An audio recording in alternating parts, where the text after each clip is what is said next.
పగలు లేదా రాత్రి కలలు కనడం సహజమే. అందరూ కలలు కంటారు. ఈ కలలు జీవితంపై గొప్ప ప్రభావాన్ని చూపుతాయి. కలల శాస్త్రం ప్రకారం కలల భవిష్యత్తులో జరగబోయే శుభ మరియు అశుభాలపై సంఘటనలను సూచిస్తాయి. ఈ కలలు మంచివా లేదా చెడ్డవా అనేది స్వప్న శాస్త్రం ద్వారా నిర్ణయించబడుతుంది.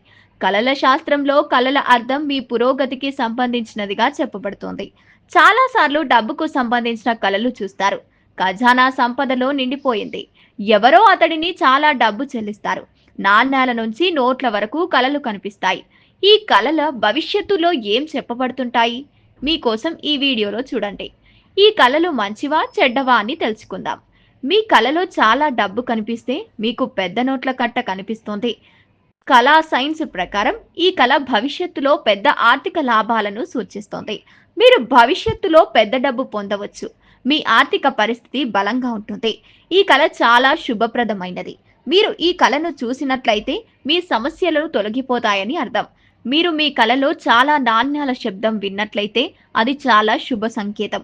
మనం చాలా కళలు శాస్త్రాన్ని విశ్వసిస్తే డబ్బు సంపద పెరుగుదలకు సూచిస్తుంది. మీరు మీ సంపద పెరుగుతుందని చెబుతోంది. మీకు కలలో చాలా డబ్బులు కనిపిస్తే స్వప్న శాస్త్రం ప్రకారం అది చాలా శుభకరమైన కళ. ఇది మీ బ్యాలెన్స్ ని త్వరలో తిరిగి పొందవచ్చని సూచిస్తుంది. ఇది మీ ఆర్థిక స్థితిని ప్రభావితం చేస్తుంది. ఆర్థిక పరిస్థితిని బలపడుతోంది. కలలో నాణ్యాలు చూడడం అసహ్యకరమైన కళగా పరిగణించబడుతోంది. కళా సైన్స్ ప్రకారం ఈ కళ డబ్బు ఖర్చు మరియు అనారోగ్యాన్ని సూచిస్తోంది.